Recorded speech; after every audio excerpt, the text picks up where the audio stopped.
I'm Laura Staples, and I'm here today for Virtual Sheet Music, and we are continuing to examine the Brahms Lullaby.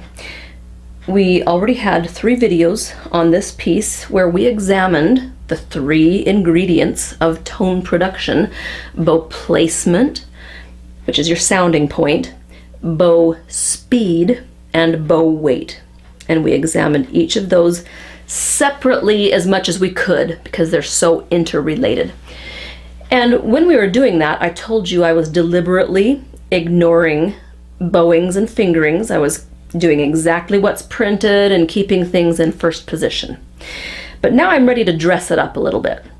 So I'm going to show you the few changes that I might make to the bowings and some fingerings, and I'll tell you my logic of why I would use what I'm using.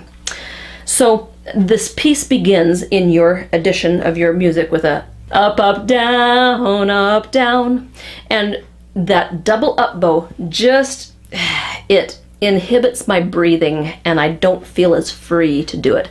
There's nothing wrong with that bowing. I just feel like I can shape the phrase better if I have a little more freedom with my bow hand. So anytime there's 2/8 notes with dots and they're hooked, I'm separating them. General rule. Now that doesn't change much in the first phrase, bar 1 through the downbeat of 11. It just changes one thing. Instead of starting, I'm going to start down, up, down.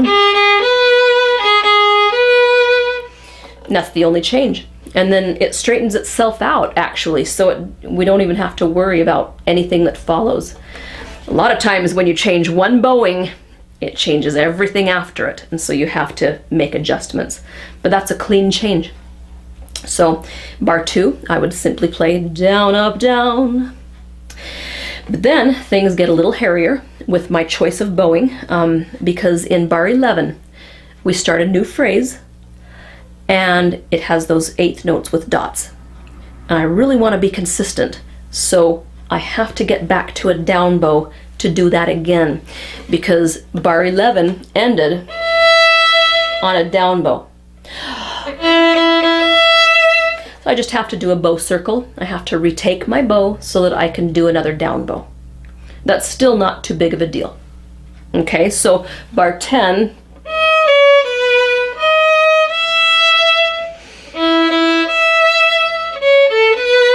I had to do a quick bow retake. I don't love that I have to do a bow circle there or retake my bow, but I really like my bowing of down, up, down. It gives me enough freedom that it's worth the trade-off to me. So bar 11, the pickups to bar 12 are going to be, and then we've got dotted 8th note after dotted 8th notes.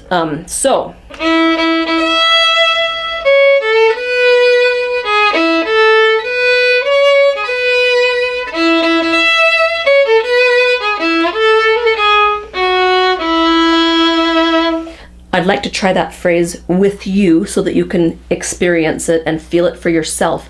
But there's one break to my pattern. In bar 14, there's 2 quarter notes that are marked with dashes. I also separated those. So anytime you see hooked 8th notes or even the Lora marking on the quarter notes, we're going to separate them. Okay, try it with me. Starting pickups to bar 12. Ready? Slow. Now separate. Separate. Separate. Separate.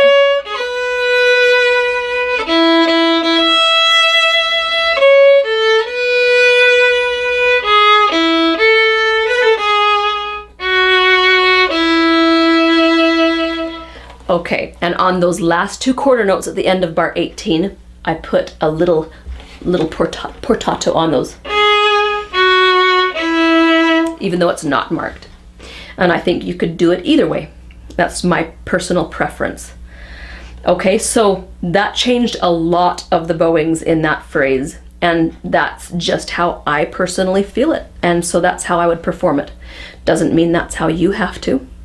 And it doesn't mean that what's marked in your music is wrong by any means. As performers, we get guidelines from our sheet music, but then it's up to us to have good musical taste and to have a musical opinion and to put our own little individual thumbprint on what we play.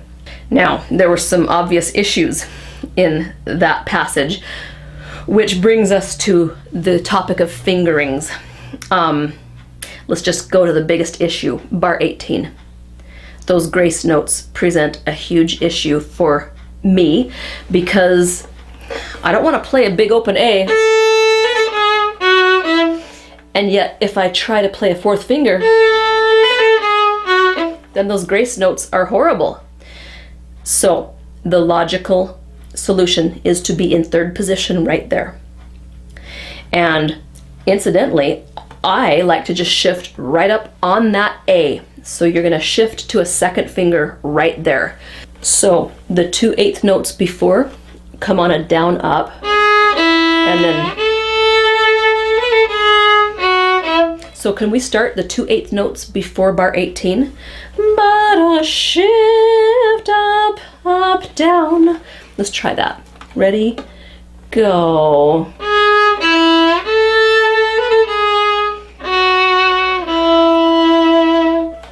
Okay, so that's one of the fingerings that I would use, and that's why.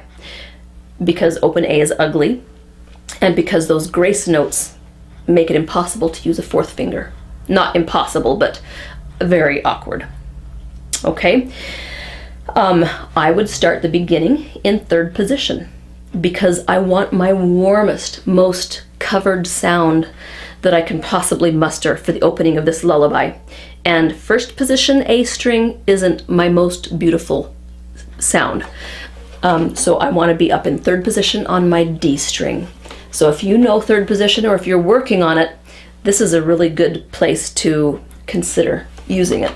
So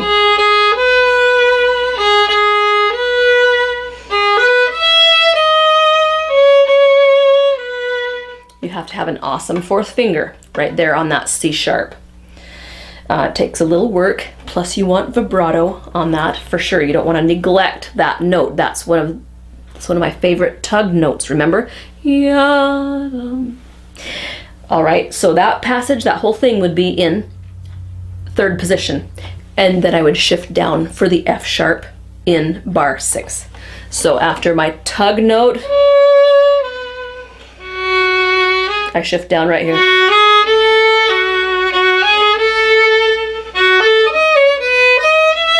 And then I'm good. First position is fine. Now, in bar 11, we can continue in first position. In fact, we have to because of that grace note in bar 12.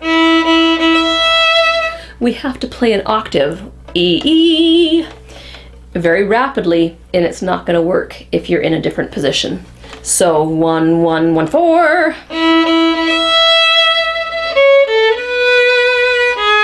Now here, I'd shift, and that's no big deal. You just shifted to that same note in bar 18. It's a good, easy shift. I would shift there because of the grace note that's coming up in bar 16. G sharp B. Otherwise, it falls on a string crossing again, which we should be able to do, but why make it harder than it has to be? I'd do it in third position. All right, so starting in the beginning, I'd play in third position until bar 6, and then I'd shift down on the F sharp, and I'd stay in first position, even in bar 11 and bar 12, but right here, that's bar 11, 12, 13, 14. Bar 14, I'd shift. And then I'd shift back down and shift up for bar 18.